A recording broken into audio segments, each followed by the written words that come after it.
ترتاح القلوب وتنزاح المتاعب والكروب وتنزل رحمة الغفار غيثا به تمحى المعاصي والذنوب وتنفتح البصائر بعد غين فتنكشف الغياهب والغيوب وينسى ظلم من ظلموا وتشفى جراح في الفؤاد لها. الحمد للہ رب العالمین والصلاة والسلام علی سید الانبیاء والمرسلین اما بعد. محترم سامعین و ناظرین حضرات، آج آپ کے سامنے سیدنا ابو بکر صدیق رضی اللہ تعالی عنہ کے متعلق گفتگو کرنی ہے.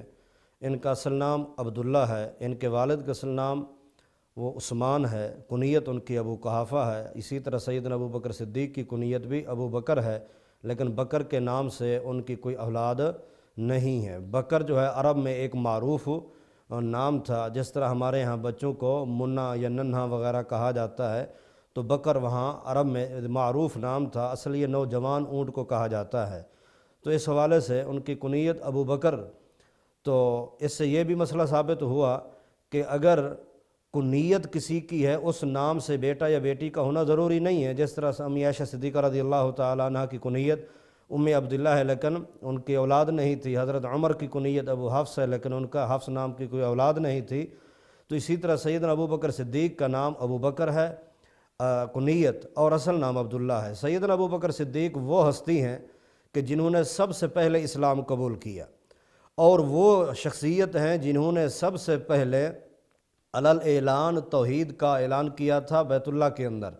اسی وجہ سے ان کو مار بھی پڑی تھی، اتنی مار پڑی تھی کہ حتیٰ کہ چادر بچھا کے ان کی بنو تیم قبیلے والے، ان کے اپنے قبیلے والے انہیں گھر لے آئے. بے ہوش تھے، چلنے کی طاقت نہیں تھی. کیوں؟ اس لیے کہ جب آپ صلی اللہ علیہ وسلم گالی دے رہے تو آپ نے فرمایا کہ اتقتلون رجلا، اس آدمی کو تم قتل کرتے ہو یقول ربی اللہ، جو یہ کہتا ہے کہ میرا رب اللہ ہے. اس پر انہیں بہت کچھ مارا گیا، حتیٰ کہ گھر آئے جو ہی ہوش آیا شام کو پہلے ہی پوچھتے ہیں کہ میرے محبوب کہاں ہیں. تو قوم والے کھڑے تھے، کہتے ہیں یہ پھر بھی ان کو نہیں چھوڑتا. وہ ناراض ہو کے چلے گئے، لیکن حضرت ابو بکر صدیق ہی تھے، کہتے ہیں کہ نہیں، میں اس وقت تک نہ کچھ کھاؤں گا نہ کچھ پیوں گا جب تک اپنے محبوب کو نہ دیکھ لو. چلنے کی طاقت نہیں. ماں سے پوچھا امی میرے محبوب کے بارے میں، وہ کہنے لگی مجھے تو کوئی خبر نہیں. فرمایا جاؤ ام جمیل بنت خطاب سے پوچھو. ادھر گئی تو ام جمیل نے کہا میں نہ کسی ابو بکر کو جانتی ہوں نہ کسی اور کو جانتی ہوں.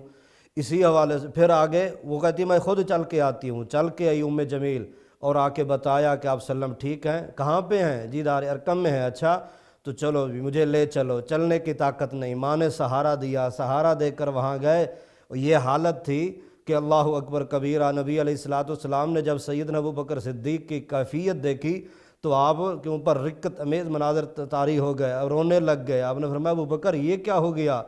اللہ اکبر خیریت؟ وہ کہتے محبوب اور تو کچھ نہیں، یہ اس نے عتبہ نے جو مجھے ربیہ نے چہرے پہ جوتے مارے ہیں اس کی وجہ سے مجھے بہت تکلیف ہے، چہرہ سوج چکا تھا. پیارے ساتھیوں، یہ وہ ہیں کون؟ ابو بکر صدیق جنہوں نے محبوب کائنات کے لیے ماریں کھائیں. کون ابو بکر صدیق جنہوں نے سب سے پہلے اسلام قبول کیا. کون ابو بکر صدیق جو نبی علیہ السلام کا رازدان. کون ابو بکر صدیق جو آپ کی ہجرت کا ساتھی. کون ابو بکر صدیق جو یار غار بھی ہے. قرآن کہتا ہے اذ یقول لصاحبہ، جو آپ صلی اللہ علیہ وسلم کا صحابی بھی ہے، ساتھی بھی ہے.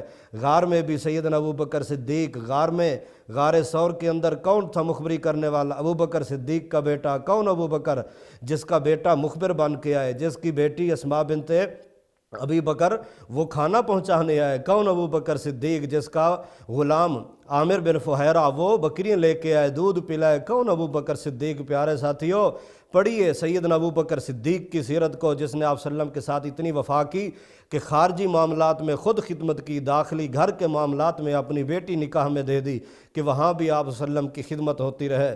سیدنا ابو بکر صدیق رضی اللہ تعالیٰ عنہ آپ صلی اللہ علیہ وسلم کے ساتھ ہجرت کا سفر کیا. آپ کے وزن کو، نبوت کے بھار کو، نبوت کے وزن کو کندھوں پہ اٹھایا. سیدنا ابو بکر صدیق وہ ہستی ہیں، صحیح بخاری اٹھائی ہے، جب مدینہ میں بیٹھے آپ صلی اللہ علیہ وسلم پہ بھی چھاؤں تھی، سایہ تھا ان پہ بھی، لیکن لیکن جب دھوپ آئی آپ وسلم پہ، اتفاق دیکھیے جب لوگ آ رہے تھے ملنے کے لیے تو سیدنا ابوبکر صدیق کو جانتے تھے کیونکہ عمر میں تھوڑا زیادہ نظر آ رہے تھے، داڑھی ان کی کچھ سفید تھی تو لوگ انہیں نبی سمجھ رہے تھے، لیکن ان کو یہ بات اچھی نہیں لگی کیونکہ لوگوں کو علم نہیں تھا۔ تو انہوں نے کیا اٹھے، اپنی پگڑی اتاری، کپڑا پھیلا کے محبوب کائنات کے چہرے کے اوپر، سر کے اوپر جو ہے نا وہ چھپر بنا دیا، اوپر سایہ کر دیا تاکہ دیکھنے والے کو بھی پتہ چل جائے کہ یہ نبی نہیں بلکہ یہ تو نبی کا غلام ہے۔ کون؟ ابو بکر صدیق، جو ہر میدان میں آپ سلم کے ساتھ، سیدنا ابو بکر صدیق آپ کو مشورے دینے والے، سیدنا ابو بکر صدیق آپ کی امامت نیابت کے اوپر فیض ہونے والے۔ آپ نے فرمایا مرو ابا بکر فلیصلی بالناس، اپنی زندگی میں جس کو مصلی پہ کھڑا کر کے جانے والے کون؟ ابو بکر صدیق، جس کو آپ سلم اپنا خلیفہ نائب بنا کے جانے والے کون؟ ابو بکر صدیق، جنہوں نے سب سے پہلے آپ کی وفات کے بعد آپ کی پیشانی پہ آ کے بوسہ دیا کون؟ ابو بکر صدیق، جنہوں نے آپ کے غسل کا انتظام کیا جب دنیا ساری حتیٰ کہ سیدنا عمر رضی اللہ تعالی عنہ تک بھی اتنا پریشان تھے، مسجد نبوی کے اندر سب صحابی رو رہے تھے، پریشانی کا عالم تھا اور اتنا پریشان کہ کیا آپ صلی اللہ علیہ وسلم فوت ہو گئے؟ اس وقت حکمت عملی سے صحابہ کرام کو کنٹرول کرنے والے، آپ اندازہ لگائیے قائد اور امام الانبیاء جب فوت ہو گئے اس کے بعد ان کے پیاروں کا، ان کے لاڈلوں کا، ان کے اللہ اکبر شاگردوں کی کیا کیفیت تھی۔ اس سب کو کنٹرول اللہ کی توفیق سے سیدنا ابو بکر صدیق نے کیا۔ جو آپ کے ارادے تھے، پروگرام تھے، سب سیدنا ابو بکر صدیق رضی اللہ تعالی عنہ نے چلائے ہیں اسی طریقے سے، حتیٰ کہ انہوں نے 2 سال 3 مہینے اور 11 دن تک انہوں نے حکومت کی ہے۔ سیدنا ابو بکر صدیق رضی اللہ تعالیٰ عنہ جمادی الاخر کی 22 تاریخ کو منگل کی رات سوموار شام کو فوت ہوئے مغرب عشاء کے درمیان، اور ان کا جنازہ بھی سیدنا عمر رضی اللہ تعالیٰ عنہ نے پڑھایا۔ خواہش کرتے تھے کہ میں محبوب کائنات کے ساتھ سوؤں، اللہ نے انہیں غار میں بھی موقع دیا تو غار کے بعد اللہ نے وفات کے بعد بھی آپ صلی اللہ علیہ وسلم کے ساتھ انہیں سلایا۔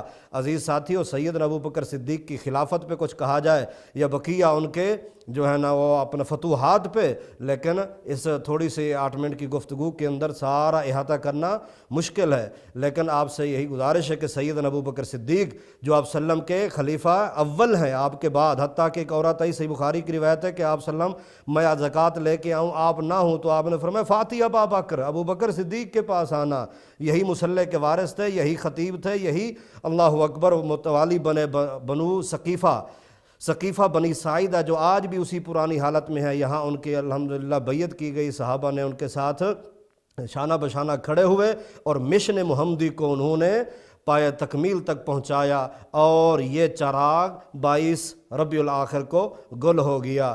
اللہ تعالی ہمیں صحابہ کی سیرت پہ چلنے کی توفیق عطا فرمائے۔ وما علیہ الا البلاغ۔